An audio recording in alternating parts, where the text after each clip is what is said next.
79వ స్వాతంత్ర దినోత్సవ సందర్భంగా విశాఖపట్నం జిల్లా వైఎస్ఆర్ కాంగ్రెస్ పార్టీ కార్యాలయంలో జిల్లా వాలంటీర్స్ విభాగం అధ్యక్షులు పీలా ప్రేమ్ కుమార్ నిర్వహణలో ఘనంగా స్వాతంత్ర దినోత్సవ వేడుకలు జరిగాయి. జిల్లా అధ్యక్షులు శ్రీ కె రాజు జాతీయ పతాకాన్ని ఆవిష్కరించారు. మహాత్మా గాంధీ, బిఆర్ అంబేద్కర్, వైఎస్ఆర్ విగ్రహాలకు పూలమాలలు వేసి నివాళులు అర్పించారు. అనంతరం ఒకరికొకరు మిఠాయిలు తినిపించుకుంటూ సంతోషంగా స్వాతంత్ర దినోత్సవ వేడుకలు జరుపుకున్నారు.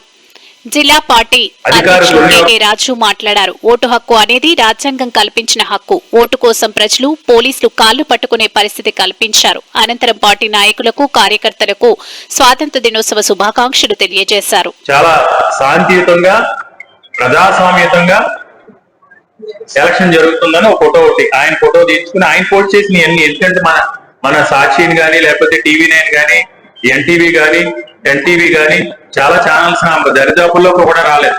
అంటే పత్రికా స్వేచ్ఛని, మీడియా స్వేచ్ఛని కూడా హరిస్తా ఉన్నారు. వాళ్ళు కూడా స్వేచ్ఛా స్వాతంత్రాలు లేవు ఆంధ్రప్రదేశ్ రాష్ట్రంలో. వాళ్ళు విడుదల చేసిన దాంట్లో ఆయన 2 చేతులు జేబులో పెట్టుకుని ఉన్నారు. పక్కన ఉన్న వాటర్ జమ్మలమడుగు కాన్స్టిట్యున్సీ నుంచి వచ్చిన వాటర్, అంటే కలెక్టర్ సమక్షంలో.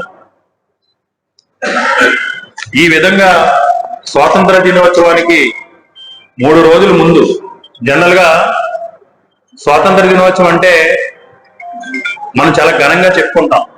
ఈ 79 సంవత్సరాల్లోని కూడా ఆ త్యాగజనుల ప్రాణ త్యాగాలకి మేము విలువిచ్చాం. వారి ఆశయాలను, ఆలోచనలు కూడా మేము అమలు చేశాం. ఈ దేశంలో సత్యం, ధర్మం, శాంతి, న్యాయం 4 స్తంభాలపై నడుస్తున్నాయి. సత్యానికి, ధర్మానికి, న్యాయానికి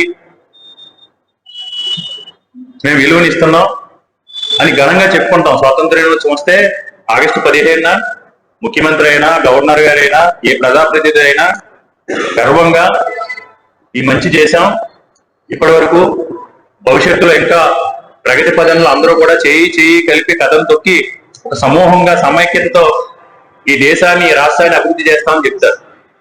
కానీ ఇక్కడ చెప్పుకోవడానికి ఈరోజు ఆంధ్రప్రదేశ్ రాష్ట్రంలో నాకు తెలిసి స్వాతంత్రం వచ్చిన తర్వాత ఇంత దౌర్భాగ్యపు పరిస్థితులు, స్వాతంత్రం సందర్భంగా చెప్పుకోవడానికి ఘనకార్యాలు, అంబేద్కర్ గారి రాజ్యాంగం కాకుండా రెడ్ బుక్ రాజ్యాంగాలు ఎక్కడ చూసినా, అంటే ప్రాథమిక హక్కుని కూడా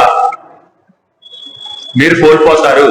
మాకు ఎదురు తిరిగితే, మమ్మల్ని విమర్శిస్తే ఊపిరి పీల్చుకునే విధంగా మన నాయకుడు జగన్మోహన్ రెడ్డి గారి ఆధ్వర్యంలో ఈ ప్రభుత్వం చేస్తున్న దురాఘాతాలపైన, ఈ ప్రభుత్వం ప్రజలకు చేస్తున్న అన్యాయాలపైన, అక్రమాలపైన పోరాడి వచ్చే స్వాతంత్ర దినోత్సవం నాటికైనా ఈ ప్రభుత్వం మెడల వంచి అబద్ధాలతో, అసత్యాలతో కాలయాపన చేస్తూ రాష్ట్ర భవిష్యత్తును ప్రశ్నార్థకం చేస్తున్న ఆంధ్రప్రదేశ్ రాష్ట్రానికి మళ్ళీ భవిష్యత్తులో బంగారు బాటలు పడే విధంగా మనం క్షేత్రస్థాయిలో అందరూ కూడా కలిసి జగన్మోహన్ రెడ్డి గారి ఆదేశాల మేరకు పనిచేద్దామని తెలియజేసుకుంటూ మరొకసారి ప్రతి ఒక్కరికి కూడా 79వ స్వాతంత్ర దినోత్సవ శుభాకాంక్షలు.